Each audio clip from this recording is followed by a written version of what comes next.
હવે ચોરી કરતા પકડા ના થાય એટલે આશીર્વાદ તો આપવા જ પડે.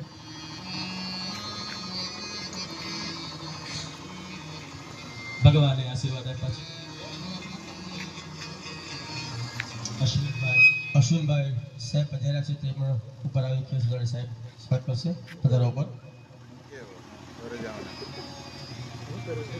અશ્વિનભાઈ સાહેબ ખૂબ તાળીઓથી આપણે વધાવી લઈએ. શાસ્ત્રી ફિરોડાને સ્વાગત કરશે. એમની વચ્ચે નારાયણભાઈ ઘેલાભાઈ વિશાળ તરફથી આપણને 1100 દાનમાં મળે છે. એમનો પણ ખૂબ ખૂબ સાધુવાદ. નારાયણભાઈ ઘેલાભાઈ વિશાળ તરફથી આપણને જય.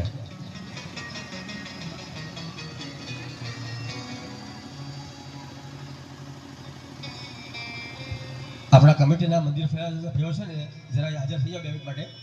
જે કે મહેમાનો પધાર્યા છે આપણે પણ સ્વાગત કરવાનું છે. 2 મિનિટમાં આપણે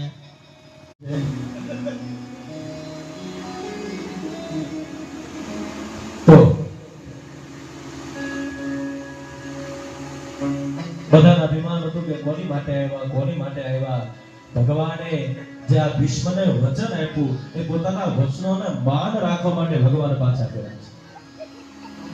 પરિણામે વેળા નજીક આવે છે. કુરુક્ષેત્રનું મેદાન, બાણની સૈયા પર પિતામહ ભીષ્મ સૂતા છે. બધા પાંડવો ભગવાન કૃષ્ણ નજીક જાય છે.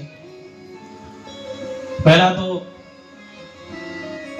ભીષ્મને અભિમાન હોય છે કે હે કેશવ, મેં તો એવા કયા પાપ કર્યા છે કે મારું તો એવું કોઈ અપરાધ છે કે મારે આવું મૃત્યુ નસીબમાં